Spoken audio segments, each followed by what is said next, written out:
नमस्कार, मैं हूं अभिषेक। स्वागत है आपका शहर दिन भर में। बुलेटिन में आज सबसे पहले बात करेंगे उस तारीख की जो इतिहास के पन्नों में मोटे मोटे अक्षरों में लिखी गई है। बताएंगे कि क्या हुआ था उस दिन।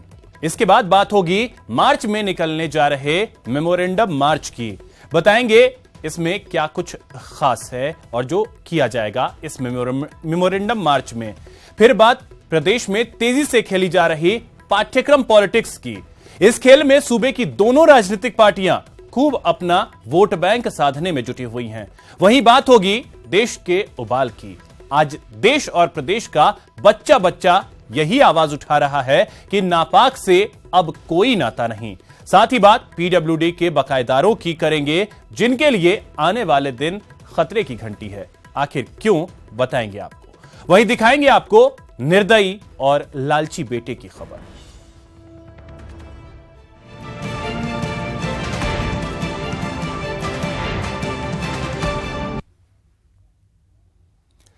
राजस्थान की चुनावी राजनीति के इतिहास में 21 फरवरी एक ऐसा दिन है जो कभी नहीं भुलाया जा सकता। 1985 में आज ही के दिन राजा मान सिंह की पुलिस एनकाउंटर में जान चली गई थी।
मान सिंह का गुस्सा फूट पड़ा और उन्होंने जो कुछ किया उसकी वजह से उनकी जान चली गई। उनका केसरिया झंडा जिस पर के हनुमान जी अंकित थे, उसको किसी असामाजिक तत्वों ने उतार करके फाड़ दिया था।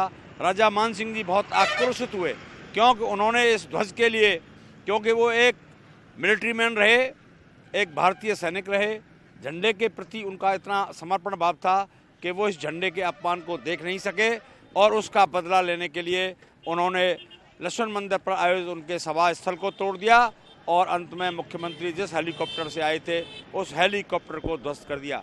बाद में कान सिंह भाटी डीएसपी के नेतृत्व में आरएसी के जवानों ने राजा मान सिंह की दिन दहाड़े अनाज की मंडी डीग में हत्या कर दी और उनके साथ 2 जाबाज ठाकुर और शहीद हुए। डीग किले से झंडा हटाने के बाद क्या हुआ वो बताएंगे। पहले ये जान लीजिए कि उस वक्त का सियासी माहौल क्या था। राजा मान सिंह हमेशा की तरह निर्दलीय डीग विधानसभा का चुनाव लड़ रहे थे। राजा मान सिंह के खिलाफ कांग्रेस ने पूर्व आईएएस ब्रजेंद्र सिंह को टिकट दिया था। राजा मान सिंह 1952 से लगातार चुनाव जीत रहे थे, 5 बार डीग से और एक बार नदबई और कुम्हेर विधानसभा सीट से। 7 बार लगातार चुनाव जीतने वाले मोहनलाल सुखाड़िया के बाद अकेले राजस्थानी हैं। ऐसे में उन्हें हरा पाना कांग्रेस के लिए बड़ी मुश्किल की बात थी और इसी वजह से उनके खिलाफ कांग्रेसी कार्यकर्ता लगातार आक्रामक प्रचार कर रहे थे। चुनाव प्रचार के शोर में ही कुछ कार्यकर्ताओं ने डीग किले के लखा बुर्ज से राजा मान सिंह का केसरिया झंडा हटा दिया। झंडा हटाए जाने की वजह से राजा मान सिंह का गुस्सा फूट पड़ा। 20 फरवरी को गुस्से में मान सिंह अपनी स्पेशल जोगा गाड़ी लेकर निकल पड़े। जिस वक्त मान सिंह गुस्से में थे उसी वक्त सीएम प्रचार करने डीग आए थे। शिवचरण माथुर का हेलीकॉप्टर हायर सेकेंडरी स्कूल के मैदान में खड़ा था। डीग कस्बे की पुरानी अनाज मंडी में सीएम की सभा के लिए एक मंच बना था। गुस्साए मान सिंह ने पहले अपनी जोगा गाड़ी से सीएम का मंच गिरा दिया और फिर उसी जोगा गाड़ी से मान सिंह ने हेलीकॉप्टर को भी टक्कर मार दी। सीएम के मंच और उनके हेलीकॉप्टर को यूं निशाना बनाने से सियासी हालात तो बिगड़े ही, राजा मान सिंह के खिलाफ मुकदमे भी दर्ज कर लिए गए और फिर 21 फरवरी को वो हुआ जिसकी किसी ने कल्पना नहीं की थी। मंदिर गए राजा मान सिंह को पुलिस और आरएसी के जवानों ने घेर लिया। फायरिंग हुई और 2 सहयोगियों के साथ राजा मान सिंह की जान चली गई। उनका एक हाथ जो का स्टीयरिंग पर, एक हाथ नीचे लटका हुआ था और गोली उनके पीछे के यहाँ से जो निकल के गई थी। उनके 2 साथी थे, सुमेर सिंह और हरी सिंह, वो उनके दाईं तरफ बैठे थे। वो दोनों मारे गए उसमें हत्याकांड में, गोली जो चली है उसमें। पुलिस पर राजा मान सिंह की हत्या का आरोप लगा, जबकि पुलिस कहती रही कि फायरिंग दोनों तरफ से हुई। अस्पताल में परिजनों ने मान सिंह के पार्थिव शरीर नहीं मिलने पर हंगामा किया तो भरतपुर की जनता बेकाबू हो गई। हालात काबू में लाने के लिए भरतपुर में कर्फ्यू लगाना पड़ा। पुलिस वालों के खिलाफ मुकदमा दर्ज किया गया और हैरानी की बात यह है कि यह हाई प्रोफाइल केस अभी तक मथुरा कोर्ट में विचाराधीन ही है। रही बात 1985 के उस चुनाव की, तो राजा मान सिंह के एनकाउंटर के बाद उनकी बेटी कृष्णेंद्र कौर दीपा ने निर्दलीय डीग से चुनाव लड़ा और रिकॉर्ड मतों से जीतकर विधानसभा पहुंची थी। हर साल भरतपुर के लोग 21 फरवरी को राजा मान सिंह की शहादत के दिवस के तौर पर मनाते हैं और उन्हें याद कर श्रद्धा सुमन अर्पित करते हैं। डीग किले की लखा बुर्ज, जिस पर की राजा मान सिंह का केसरिया ध्वज फहरता था, उस ध्वज की रक्षा की खातिर राजा मान सिंह ने अपने प्राणों की आहुति दी है। कैमरा पर्सन राजकुमार सैनी के साथ दीपक लवानिया, न्यूज 18 राजस्थान, भरतपुर। 4 मार्च से केंद्रीय वित्त आयोग का प्रदेश दौरा शुरू हो रहा है। किसानों की कर्ज माफी के बीच इस दौरे को खासा अहम माना जा रहा है। आयोग की मुख्यमंत्री अशोक गहलोत के साथ भी बैठक होगी।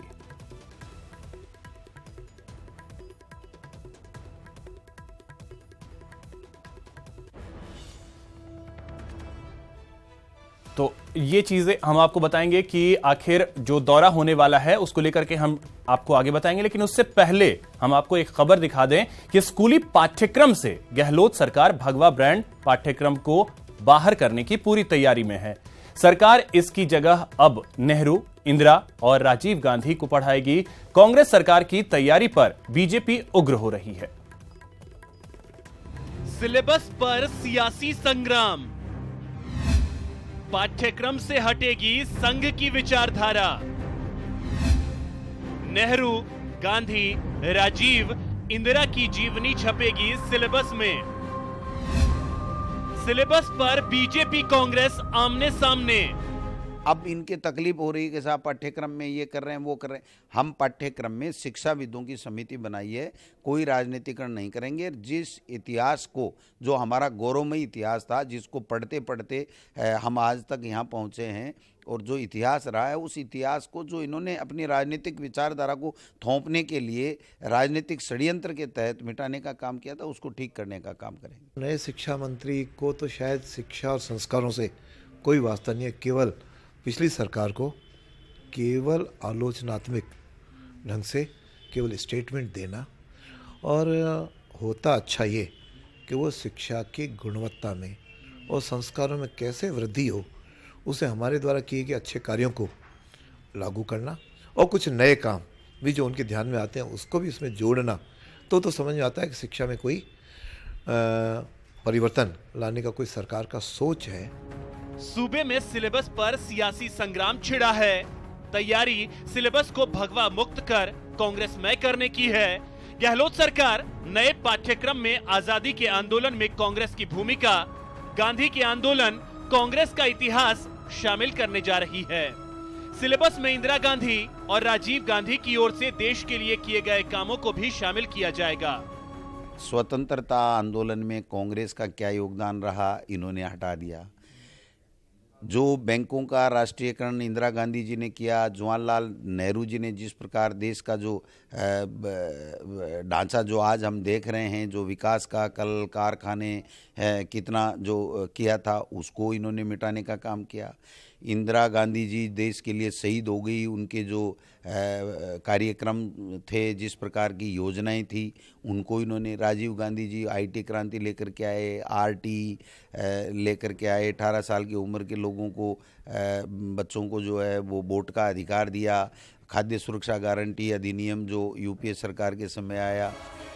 इधर कांग्रेस सिलेबस के कायाकल्प में लगी है तो बीजेपी इस पाठ्यक्रम पॉलिटिक्स पर निशाना साध रही है।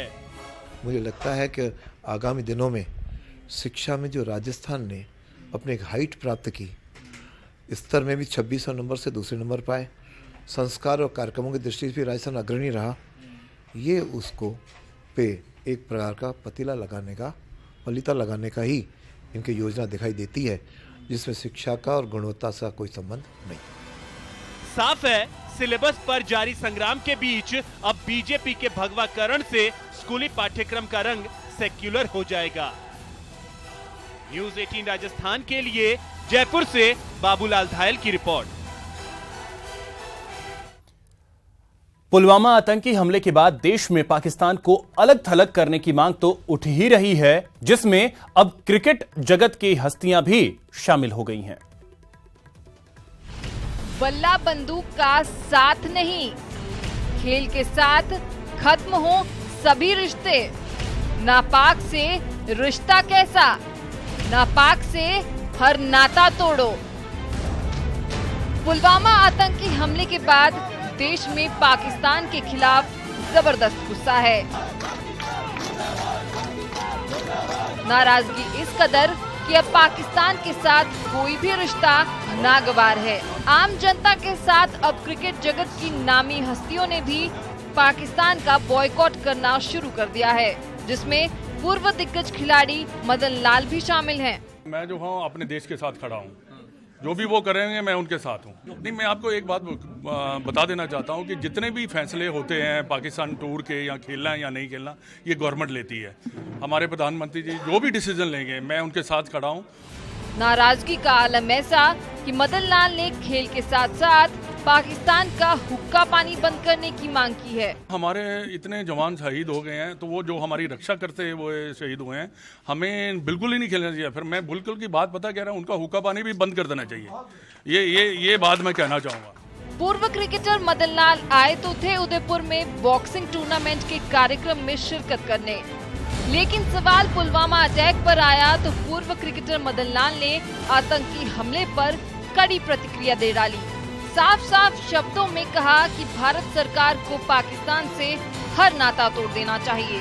जो हुआ है ये ठीक बात नहीं हुई, अच्छी बात नहीं हुई। तो ये जो भी मैं तो कहूँगा भाई ये जो हादसा हुआ बहुत खराब हादसा हुआ है, और जो भी करना है गवर्नमेंट ने करना है।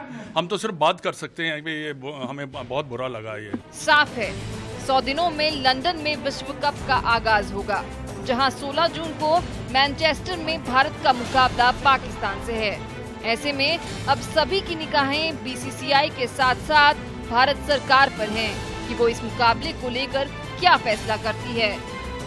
उदयपुर से न्यूज़ 18 के लिए सतीश की रिपोर्ट। बुधवार को जयपुर सेंट्रल जेल में पाकिस्तानी कैदी की हत्या के बाद प्रदेश की जेलों में बंद पाक कैदियों की सुरक्षा बढ़ा दी गई है। वहीं लापरवाही के आरोप में जयपुर सेंट्रल जेल अधीक्षक और डिप्टी जेलर को एपीओ कर दिया गया है, जबकि सेल प्रभारी सहित 2 को सस्पेंड कर दिया गया है।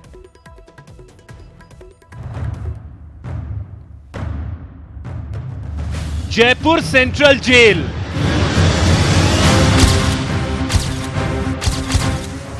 बीकानेर सेंट्रल जेल,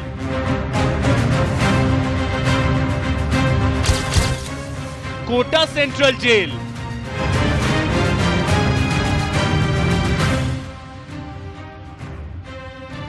प्रदेश की सभी जेलों में बंद पाक कैदियों की सुरक्षा बढ़ा दी गई है।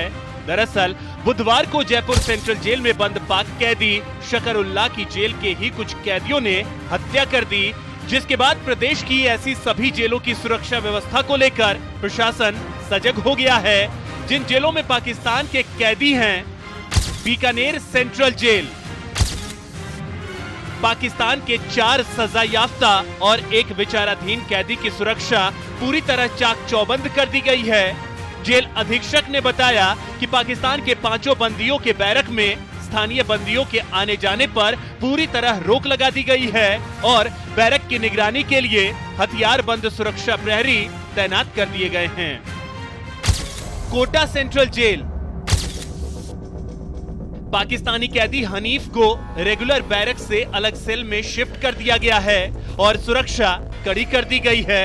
वहीं जिला प्रशासन के अधिकारियों ने भी जेल की सुरक्षा का जायजा लिया। इस दौरान सुरक्षा कर्मियों और हार्डकोर अपराधियों के बीच झड़प भी हुई। Jaipur central jail. बुधवार की घटना के बाद जेल प्रशासन ने पाकिस्तानी कैदियों की सुरक्षा कड़ी कर दी है। यहां अभी भी कई मामलों में सजायाफ्ता 7 पाकिस्तानी कैदी हैं। वहीं शकरुल्लाह की हत्या के मामले में जेल अफसरों पर गाज गिरी है। जेल अधीक्षक संजय यादव और डिप्टी जेलर जगदीश शर्मा को एपीओ कर दिया गया है, जबकि जेल के जिस सेल नंबर 10 में शकरुल्लाह को रखा गया था उसके प्रभारी वैद्यनाथ शर्मा और वार्डर राम स्वरूप को सस्पेंड कर दिया गया है। राकेश मोहन शर्मा को नया जेल अधीक्षक बनाया गया है। प्रदेश की जेलों में अभी भी 18 पाकिस्तानी कैदी हैं। ऐसे में बुधवार की घटना की पुनरावृत्ति न हो, इसको लेकर सजगता बहुत जरूरी है। न्यूज 18 के लिए बीकानेर से रवि बिश्नोई, कोटा से शाकिर अली के साथ जयपुर से राकेश गुसाई की रिपोर्ट। क्या जमीन के लिए कोई अपने पिता का मर्डर कर सकता है? आपका जवाब होगा नहीं, लेकिन ऐसा हुआ है। 2 बेटों ने जमीन के लालच में अपने ही पिता के मौत के घाट उतार दिया। लालच ने बनाया हत्यारा। 80 बीघा जमीन के लिए पिता का कत्ल। पीट पीट कर की पिता की हत्या। लालच एक ऐसी बला जिसने 2 बेटों को पिता का कातिल बना दिया। ये खबर सुनने के बाद आप हैरान और परेशान जरूर होंगे, लेकिन एक बार फिर लालच की वजह से वो हुआ जिसे देखने के बाद आप भी सोचने पर मजबूर हो जाएंगे। दरअसल मामला चूरू जिले का है, जहां 80 बीघा जमीन को लेकर खूनी विवाद हुआ। यहाँ 2 सगे बेटों ने अपने ही पिता को बेरहमी से पीट पीट कर मौत के घाट उतार दिया। पिता की हत्या के बाद हत्यारे बेटों ने बड़ी ही चालाकी से पुलिस की आंखों में धूल झोंकनी चाहिए और अपने पिता का अंतिम संस्कार करने की कोशिश की, लेकिन पुलिस ने मौके पर पहुंचकर शव को कब्जे में लेकर दोनों को हिरासत में ले लिया। गांव में किसी व्यक्ति की मृत्यु हुई है जो संदिग्ध है, जिसकी तस्दीक के लिए हम गए थे। तो जो मृतक के दोनों लड़के हैं उन पे आरोप लगाया था और उनके खिलाफ नामजद मुकदमा दर्ज करवाया गया है। जो मुकदमा दर्ज कर लिया गया है, मृतक का शव मोर्चरी में है, जिसका पोस्टमार्टम करवाकर अग्रिम कार्रवाई की जाएगी। मृत हरफुल हुड्डा 50 साल के थे। उनके पास 80 बीघा जमीन थी। हरफुल जमीन को अपनी बहनों के नाम करना चाहते थे, लेकिन दोनों बेटे दरिया सिंह और जय सिंह जमीन अपने नाम करवाना चाहते थे। बहरहाल हत्यारे बेटे अब पुलिस की गिरफ्त में हैं, जबकि पुलिस ने मृत हरफुल का शव मोर्चरी में रखवाया है, जहां मेडिकल बोर्ड से शव का पोस्टमार्टम किया गया। न्यूज 18 के लिए चूरू से मनोज शर्मा की रिपोर्ट। दौसा के पांचोली में आज एक महिला फंदे से लटकी हुई मिली, जहां उसके 2 बच्चे बिस्तर पर मृत अवस्था में मिले। इस घटना के बाद पूरे इलाके में हड़कंप मच गया। खबरों के मुताबिक मौके पर पहुंची पुलिस ने कमरे का गेट तोड़कर महिला प्रियंका योगी को फंदे से नीचे उतारा। वहीं पुलिस को मृतका की 3.5 साल की बेटी काजल और 1.5 साल का बच्चा शेखर भी मृत अवस्था में मिला। हालांकि दोनों बच्चों के शरीर पर कोई चोट के निशान नहीं हैं। ऐसे में बच्चों की मौत कैसे हुई, इसकी जांच पुलिस कर रही है। वहीं महिला के आत्महत्या के कारणों की जांच भी की जा रही है।